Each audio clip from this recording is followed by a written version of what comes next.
Bonjour Aurélien, nous revoilà ensemble. Tu nous as parlé la Bonjour dernière Ethan. fois de ton livre, de ton livre Baraka, Café la Baraque, et aujourd'hui, j'aimerais qu'on aille ensemble et que tu nous expliques un peu plus en détail euh, une partie de ton livre. Et cette partie, ça va être nous parler de l'éveil. Tu as dit dans l'interview précédente que cet éveil n'était pas qu'un éveil individuel, que c'était collectif et qui touchait plein d'aspects de la société, donc, enfin plein d'aspects de notre vie d'une manière générale. Donc j'aimerais que tu reviennes là-dessus. Et puis aussi que tu nous donnes, parce que ça, je pense et je sais que beaucoup de personnes de ma communauté l'attendent, que tu nous donnes des conseils pratiques, et tu en as beaucoup, des conseils pratiques sur comment on peut faire chacun pour révéler sa flamme et pour avancer. Et des choses concrètes en fait pour avancer sur son chemin d'éveil, augmenter ses vibrations. D'accord. Bah écoute, on va s'y exercer. Alors, en fait, comme tu l'as bien expliqué, l'éveil n'est pas cantonné qu'à la spiritualité. Il est dans son ensemble, il est holistique, holos, global. Donc ça veut dire que c'est un éveil au niveau spirituel, sociétal, social, économico-financier, et puis également écologique. Donc en fait, il est question véritablement d'avoir une sorte de transdisciplinarité, c'est-à-dire des transversalités. Ça veut dire en fait que de montrer que tout est enchevêtré. Nous sommes dans un système, donc la dimension systémique, où chaque chose est composante. Bien qu'on ait fait des petites cases, tout est vraiment enchevêtré en fait. Donc en fait, l'idée c'est ça, c'est de proposer des outils et aussi des conseils pragmatiques pour essayer de sortir de cet état que nous avons actuellement et qui est une transition pour aspirer à un nouveau paradigme. Alors, c'est ce qui figure dans Baraka. Donc juste pour résumer, en fait, Baraka, casser la baraque, en fait, en gros, l'idée principale, Baraka en arabe, ça veut dire la bénédiction, ça veut dire qu'en fait, l'autre constitue un miroir, c'est-à-dire un lien qui met en relief, en quelque sorte, le grand tout. Et en fait, c'est une idée où bah, nous sommes des miroirs qui, en réfléchissant, nous inspirent mutuellement de manière infinie, en fait. Et ça reprend la grande phrase de Rumi, un grand soufi, qui dit la vérité est comme un miroir tombé de la main de Dieu qui s'est brisé, chacun en ramasse un morceau et se dit que toute la vérité y figure.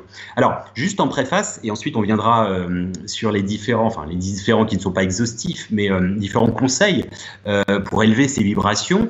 Donc, préciser trois choses au niveau de l'énergie et par le spectre de la science. Tout d'abord, c'est Tesla qui disait, Nikola Tesla, un grand scientifique qui disait, si vous voulez trouver les secrets de l'univers, pensez en termes de fréquence, d'énergie et de vibration. Donc ça, c'est la clé du mystère pour comprendre notre réalité et au-delà. Alors, une autre chose qui vient de Einstein et qui devrait être beaucoup plus enseignée, c'est la suivante, il a dit, ce que nous avons appelé matière, c'est de l'énergie dont la vibration a été grandement réduite pour être perceptible à nos sens. Donc concrètement, ce qui veut dire, c'est que tout est énergie. Ça se résume à tout est énergie. Même une table, c'est de l'énergie, ce ne sont que des vecteurs en force de réaction, et ni plus ni moins. Et ça, c'est la physique moderne, le dit, hein, on est fait que d'énergie, toi, moi, la plante derrière toi, tout est fait d'énergie.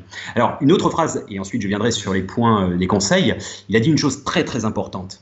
D'où l'importance de bien vibrer, et c'est toute la raison d'être ensuite des conseils. Il a dit une chose particulièrement importante. Il a dit tout est énergie et c'est tout. Faites correspondre la fréquence de la réalité que vous voulez et vous ne pourrez pas vous empêcher de l'obtenir. Il ne peut en être autrement. Ce n'est pas de la philosophie, c'est de la physique.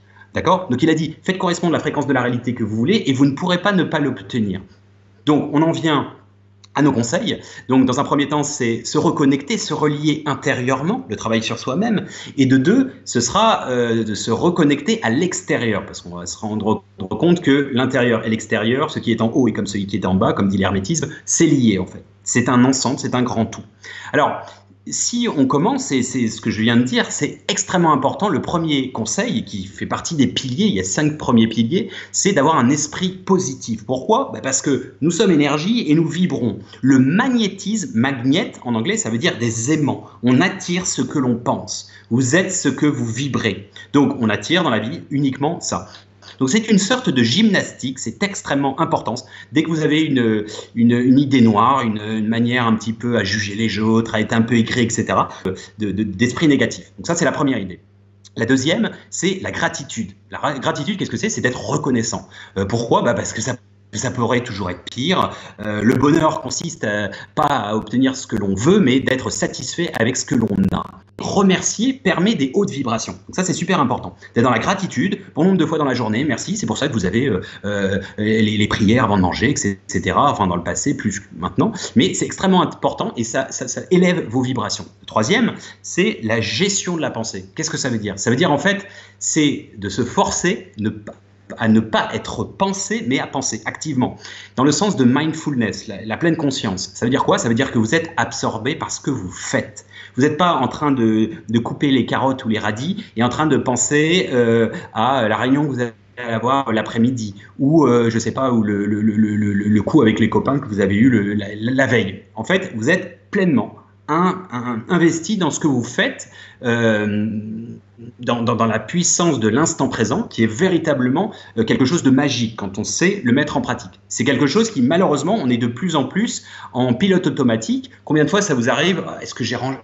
Est-ce que j'ai fait ça? Et puis en fait, vous l'avez fait parce que vous étiez en pilote automatique. Donc c'est très important d'être dans une pleine conscience. Et ça, toutes les philosophies asiatiques et autres le préconisent pour activer notamment des synchronicités et de relire en fait les symboles du grand livre de la vie. Ça, c'est extrêmement important. Victor Hugo disait c'est une triste chose de constater que la nature parle et que le genre humain reste sourd. Donc ça permet notamment d'être pleinement absorbé et d'avoir une espèce de discussion, en quelque sorte, communication avec la nature, avec le grand tout. Quatrième axe, c'est pratiquer la compassion et le pardon. Alors pourquoi? Très simplement parce que il faut nettoyer le passé. C'est très important parce que si vous avez des mauvais souvenirs, des mauvaises énergies, des traumas, etc., c'est bien de les décharger, de les d'énerver, de les libérer. Sinon, vous êtes en train de vous balader, vous faites une marche de toute votre vie avec un sac plein de pierres. Jusqu'au jour où vous allez vous rendre compte qu'il ne tient qu'à vous d'oublier, de pardonner. On a notamment dans la tradition juive, il y a une fête pour Yom, ça veut dire le jour, Kippour en hébreu, ça veut dire non pas le pardon, mais la purification. Pourquoi? Parce que la purification, le nettoyage s'obtient grâce au pardon. Vous demandez pardon à quelqu'un, il ne peut pas vous le refuser. Et par ailleurs, si on vous le demande, vous ne pouvez pas le refuser. C'est un schéma qui permet l'évolution, sinon on traîne des inimitiés. On a tous les bonnes, mauvaises raisons d'en vouloir à quelqu'un. Il m'a trompé, elle m'a trompé, il est parti, il m'a arnaqué, etc. Ok, fine. Mais qu'est-ce qu'on veut? À la fin, même par égoïsme. Pardonnez par égoïsme, si vous voulez vraiment trop revanchard, pardonnez par égoïsme, ça vous permet de vous libérer et ça permet d'accéder à un niveau supérieur. Pratiquer l'empathie également, c'est très très important. L'empathie, c'est quoi? C'est plus de tolérance, c'est je m'intègre dans le système intégré de la personne pour comprendre. Ça ne veut pas dire donner nécessairement raison à tous les extrêmes, à l'impensable, non, mais tout au moins ça permet de savoir en fait ce qui vibre avec vous. Je vous donne un exemple. Un escroc met en relief votre honnêteté, ok. L'infidèle met en relief votre fidélité. Alors si l'infidèle vous révolte, pourquoi? Parce que vous êtes encore dans le schéma que vous reproduisez, je ne sais pas, de votre mère, de vous-même, d'un copain qui en a vraiment bavé, etc. Donc ça veut dire que vous n'êtes pas déchargé énergétiquement. Ou bien, inconsciemment, posez-vous la question, est-ce que ce n'est pas un fantasme que vous souhaiteriez faire et que vous n'osez pas, donc vous reprochez à l'autre. Donc c'est la question. L'autre vous permet vraiment ça, de savoir, de constater si vous êtes en réaction avec ça ou pourquoi, en fait, de vous interroger sur vous-même. Donc l'empathie permet ça, en fait, plus de tolérance et de savoir où vous en êtes par rapport à votre propre expérience et votre ego, en fait. Sixième pilier, toujours dans cette quête intérieure, c'est une vie équilibrée. Qu'est-ce que ça veut dire? C'est la voie du milieu. La voie du milieu qui est dans le bouddhisme, dans l'hindouisme, dans le taoïsme également, c'est éviter les excès. Ça veut dire quoi? Ça veut dire, comme on le dit coutumément, on dit le trop est l'ennemi du bien. Ça, c'est une réalité. Les extrêmes ne sont jamais bons. Ça ne veut pas dire que une vie équilibrée, ça ne veut pas dire que votre vie est cuit-vapeur, elle est chiante à mourir. Ça veut dire que vous faites pas dans la demi-mesure. Enfin, ça ne veut pas dire que vous interdisez l'alcool, par exemple. Enfin, c'est vraiment une question de proportion, en fait. Ça ne veut pas dire que vous ne pouvez pas festoyer pour la nouvelle année. Non, non, bah, vous pouvez même être jusqu'à être malade. Bon, bah, le lendemain, vous dégustez, et puis voilà, vous ne le refaites pas pendant 6 mois, je ne sais pas. Il faut, c'est ne pas être dans la frustration et en parallèle avoir une vie équilibrée. Ça veut dire qu'il n'y a pas d'excès. Et un bon dosage de tout, ça veut dire la vie perso, la vie professionnelle, et avoir une vie, entre guillemets, saine, une bonne alimentation, un bon sommeil, être une belle personne positive, on l'a vu tout à l'heure. Bien-être, c'est double face, hein, ça veut dire bonheur, mais ça veut dire aussi bien se comporter. Et si vous voulez, alors, on peut aller voir ça, la voie du milieu à l'Orient, mais on l'a notamment dans la société judéo-chrétienne, à savoir le symbole de la croix. Beaucoup de gens pensent que c'est l'instrument de torture. Il aurait été comme ça d'ailleurs, ça aurait été un T à l'époque de Jésus-Christ. Le symbole de la croix, en fait, c'est un alignement vertical et horizontal. Horizontal avec l'épicurisme, la bonne bouffe, la bonne fête, le bon sexe, etc. Ok, on aime tout ça. Et également dans l'alignement vertical qui est avec l'invisible, c'est-à-dire avec le respect de l'invisible, les énergies, d'âme nature, enfin peu importe, la religion, la spiritualité, peu importe, mais vous êtes au centre, parce que le centre, c'est vous. Alors, on va en venir justement, sans transition, avec les outils maintenant. Donc là, on a vu les 6 piliers, on va voir 11 outils. Alors, sans transition, vous êtes au centre de cette croix, que vous portez ou pas, hein, ça peut être aussi bénéfique. C'est un des outils, c'est la méditation. Medium, en latin, ça veut dire centre, revenir au centre. Trop souvent, on s'égare. Okay, donc l'idée, c'est d'être plus équilibré. Qu'apporte la méditation? On va pas faire un cours de méditation, mais les bienfaits, une activation neurologique, donc ça c'est dans la neuroscience, c'est communément admis hein, désormais. Ça permet d'oxygéner le cerveau, ça permet la fluidité du sang, etc. Enfin, vous êtes beaucoup plus apte à faire des choses, vous avez besoin de moins dormir, moins manger, etc. etc. Ça crée des endorphines, enfin plein d'hormones du bonheur, et en gros, c'est un équilibre de vie. La méditation, pour moi, est plus vitale, et elle est physiologique, elle est plus vitale que manger, par exemple. Donc voilà, mais bon, après il y a différents courants, le vipassana, le zazen, la pleine conscience, la méditation transcendantale. Pourquoi il y en a autant qu'il y a autant de spiritualité, parce que il faut que ça parle avec une certaine vibration de la personne. Moi, je sais que le zazen, c'est le plus difficile. C'est l'absence de pensée, c'est une focalisation sur un point ou sur un mur. J'ai du mal avec celle-ci. Elle ne vibre pas avec moi. Donc, je vais me référer à une autre. Et certaines vont mieux fonctionner pour d'autres. Vipassana, c'est sur le souffle et ainsi de suite. Ce qui est important, c'est de ne pas se mettre de pression. D'autant que, heureusement, encore, la méditation, j'aime à dire à chaque fois, il n'y a pas de Jeux Olympiques de méditation, vous n'êtes pas à fanfaronner, à dire je suis médaille d'or de méditation, je suis plus balèze que toi, regarde comment je médite bien, ce qu'on ne peut pas voir, et puis on s'en fout, parce qu'il n'y a pas de notion de performance. Autant dans tous les sports, il y en a, c'est-à-dire vous débutez sur un sport et on va vouloir une performance, là, il n'y a pas besoin de performance. Ce qui est important, c'est de se sentir bien. Bien, voilà. On est toujours dans cette optique, quelle que soit, augmenter ses vibrations. Si vous êtes là, je suis désolé, mais en mode vénère, j'y arrive pas, autant lâcher l'affaire. Mais ce qui est important, c'est de se mettre des paliers très simples. C'est-à-dire, je vais essayer de lâcher prise 3 secondes, je serai déjà super content. Waouh, génial, j'ai pas pensé pendant 4 secondes. Waouh, et ainsi de suite. Et en fait, petit à petit, c'est une gymnastique. C'est comme un élastique, c'est du stretch, hein, c'est comme votre souplesse, c'est la même chose. Pensée permet de se diluer dans le champ quantique, dans l'absolu, dans le divin, dans l'âme du monde, dans tout ce que vous voulez, et ça apporte une présence, c'est la connaissance de la présence qui est juste magique, féerique, tout ce que vous voulez. Il n'y a pas de mots parce que c'est l'ego qui donne des mots et qui met des mots. Voilà. Alors, 8e point, deuxième outil, c'est l'alimentation énergétique. Alors, il faut préconiser la qualité à la quantité. Léonard de Vinci disait « Vous voulez rester en bonne santé, suivez ce régime, ne mangez qu'avec envie ». Ça veut dire, soyez heureux de manger, l'assimilation sera différente. 2, manger quand vous en avez besoin. Pas besoin de faire 3 repas si vous n'avez pas faim. Vous ne mangez pas si vous n'avez pas faim. Ça ne sert à rien de se forcer. C'est faux de dire il faut manger 3 fois. Moi, je sais que j'ai un régime assez spécial. Je mange très peu, en fait. Et je suis en forme tout le temps, mais je fais pas ça pour avoir une médaille, pour dire il est balèze, machin. Je m'en fous. Je le fais parce que j'en ai besoin. Je fais beaucoup de jeûnes et pour autant, parfois, ça m'arrive d'arrêter parce que j'en ai marre ou parce que je me sens pas. L'objectif, c'est vraiment de se connaître soi-même.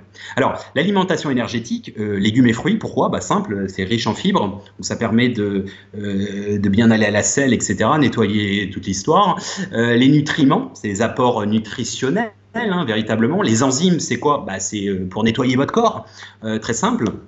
Les aliments bio, alors il y a des gens qui vont me dire ouais mais t'es gentil, les aliments bio c'est plus cher, c'est 20 à 30%, certes, mais les aliments bio sont plus riches énergétiquement, donc vous n'avez pas besoin de manger autant, vous pouvez quasiment manger 20 à 30%, c'est-à-dire la différence du prix, et ça a été prouvé en fait.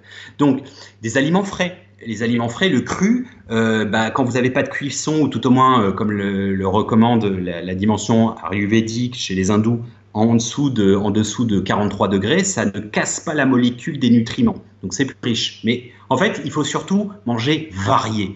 Ça, c'est extrêmement important. Évitez trop de viande. Si vous pouvez en abstenir, c'est même mieux. Ça dépend C'est pour ça qu'on ne peut pas dire il ne faut pas manger de viande. Ça dépend du type sanguin, de la personne, ça dépend du moment, etc. Il faut le sentir. Mais si on peut s'en préserver, enfin limiter, c'est mieux.